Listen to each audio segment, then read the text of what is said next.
Ladies and gentlemen, it is time for Payback. That is right, the show after WrestleMania that has probably the least exciting build for any pay-per-view I have seen in a very long time. Wow, this card is so bleh.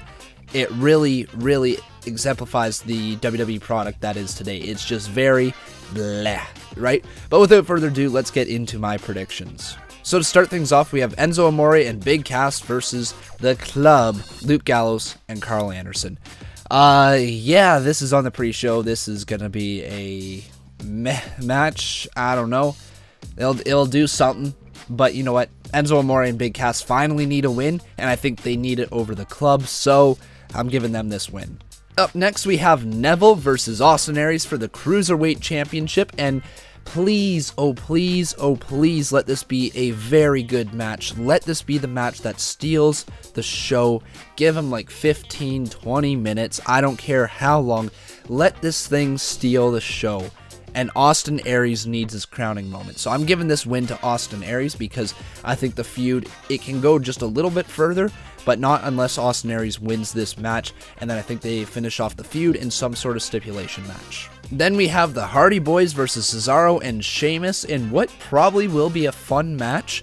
This will kind of show how much the Hardys need the broken character at this moment, at least Matt Hardy. If their nostalgia run is going to continue this way, it's not going to last very long, so I think you might see the debut or the seeds planted of a broken turn or go into the broken universe or something, but I think it's too soon to take the titles off the Hardy Boyz, and I think they walk out of Payback with the championship still around their waist. Then we have Seth Rollins versus Samoa Joe in what could also be the match tonight. There's a lot of matches on this card that could very well steal the show. And this is one of them. I think this one has real potential to steal the show. We're finally going to see Samoa Joe on the main roster do what he does best. But, oh God, please do not let Samoa Joe walk away with the win. You can build up Samoa Joe as a monster in the future. Samoa Joe's kind of just nowhere right now. It's like WWE brought him up, didn't really have a plan for him, but they did. And then they're kind of like, all right, no, we're not doing this because Kevin Owens is gone now. So I think Samoa Joe needs to be conquered by Seth Rollins, and Seth Rollins can finally start building back up that character that led him to win the Universal Championship like just a little over a year ago. So he needs this win. Seth Rollins needs this win to continue his momentum. Then we have Kevin Owens versus Chris Jericho for the United States Championship. Once again, a match that is very likely to steal the show.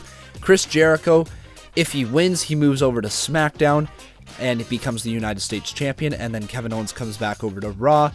If Kevin Owens wins, he remains on SmackDown with the United States Championship. So it's basically whoever holds the title is over on SmackDown because the title got traded over there and the champion comes with it. That is the only thing that is kind of maybe Kevin Owens comes back over to Raw, but I mean, most likely not. Most likely Kevin Owens does retain his championship, and then this is the final goodbye for Chris Jericho as he goes on tour with his band Fozzy. So I'm looking forward to this match, and I think Kevin Owens walks away with the victory. Up next is Bayley versus Alexa Bliss for the Raw Women's Championship, and Alexa Bliss already thrusted into the main event scene of the women's division here over on Raw, where she does belong. However, it is too soon to throw the title on her on Raw. I'd like to see maybe a little bit more character building on Raw, get a little bit better spotlight, because she did just come over for SmackDown. She was excellent on SmackDown, but now she's starting over on Raw. There's a lot of feuds you can go with Alexa. That is not for the title, and I think this needs to remain on Bayley. You need to start building Bayley up as a strong division leader, okay? It needs to be Bayley as the champion, because going into SummerSlam, you need to have Bayley versus Sasha. You have to. You just have to. So Bayley walks out with the championship here. The next match very well might be the main event of the show. It is Roman Reigns versus Braun Strowman in just a singles match. Roman Reigns kind of returns to WWE after being off for a few weeks. This match is going to be hard-hitting. It's going to be brutal. It's going to be very good. But Roman's going to win. And here's the reason why. Braun Strowman's been on a rampage. He's twisted over buses, tipped over buses, everything, ambulances, whatever. The man is a maniac right now. However, I think he needs to be kind of cooled down a little bit, just a tad bit, and the reason is because Roman Reigns just retired The Undertaker.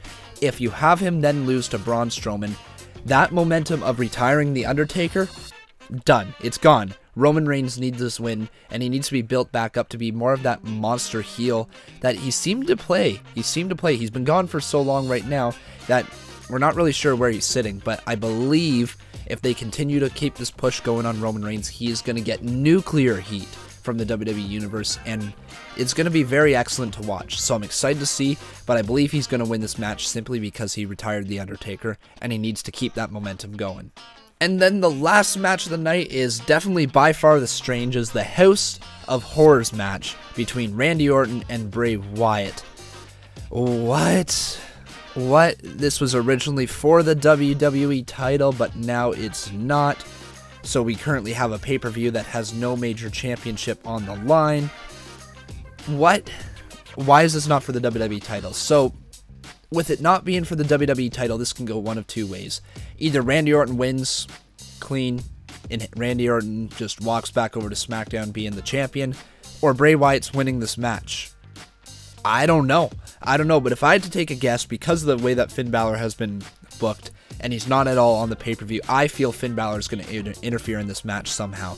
I believe that Randy Orton is going to walk away with the win due to Finn Balor's interference on Bray Wyatt, thus starting the Bray Wyatt-Finn Balor feud that the seeds have been planted for. So, I don't know. I think that's the way it's going to go. I think Randy Orton walks away with the winner, and it just confuses me as to why it's not for the title. It might very well be. Who knows if they're going to change their minds at the last moment again, but as it sits right now, the title is not on the line, and Randy Orton's going to win.